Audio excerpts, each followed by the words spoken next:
মুহররমুল হারাম আগত।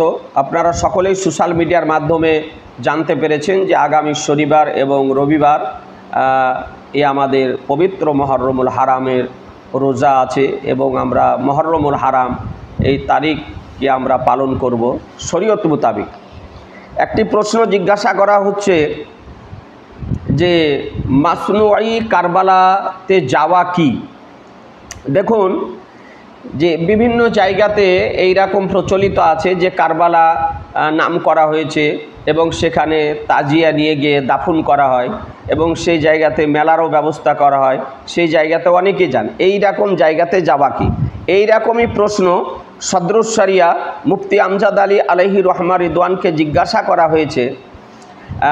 তিনি এই প্রশ্নের উত্তর দিয়েছেন তার জগৎ বিখ্যাত কিতাব ফাতোয়ায়ে আমজাদিয়া 4 খণ্ডে বিভক্ত কিতাবটির 4র্থ খণ্ডের 13 পৃষ্ঠায়। তিনি প্রশ্নের উত্তর দিতে গিয়ে বলেন যে ইউহি ইস মাসনুই কারবালা কো জানা और सीना कुटना मातम करना হারাম হ্যায়।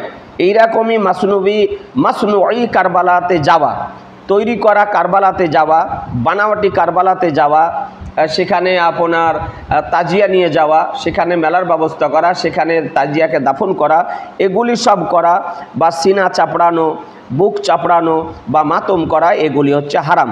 সুতরাং সমস্ত ওলামায়ে আহলে সুন্নাতদের নিকটে যারা ফিকহ শাস্ত্রবিদ সকলে এ বিষয়ে ফাতোয়া প্রদান করেছেন যে মাসনুই কারবালাতে যাওয়া যাবে না, সেখানে তাজিয়া নিয়ে গিয়ে দাফন করাও যাবে না, আর এই প্রচলিত তাজিয়া দাঁড়িয়েও করা যাবে না। সুতরাং এই কর্ম থেকে আপনাদেরকে বিরত থাকার জন্য সমস্ত সুন্নি জনগণকে অনুরোধ করব।